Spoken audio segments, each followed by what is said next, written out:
Tipisalema ya 26. We hosi, kombisa leswaku a ndzi na nandzu, hikuva ndzi endlile leswinene ntsena. Mina a ndzi tshiki ku titshembela wena. We hosi, ndzi kambele u ndzi xiyaxiya. Kambela leswi nga mbilwini ya mina ni le miehleketweni ya mina.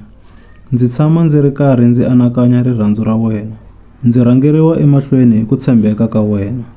A ndzi tshami ni vaxisi, ni tinyoka hansi a ndzi fambafambi na tona. Ndzi swi venga ngopfu ku hlangana ni lava endlaka leswo biha, ni vanhu lava homboloka a ndzi swi tsakeli ku hungasa na vona. We hosi, ku komba leswaku a ndzi na nandzu, ndzi hlamba mavoko ya mina, kutani ndzi ya rhendzeleka alitarini ya wena.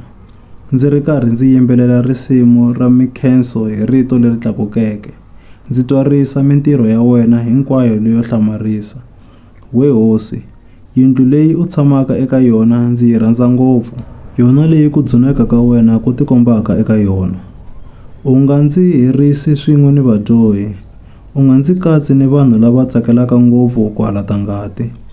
Va nga vanhu lava endlaka swa manyala, lava khomeke swilo swo tala leswi va xaviweke ha swona. Loko ndzi ri mina, ndzi endla leswinene ntsena.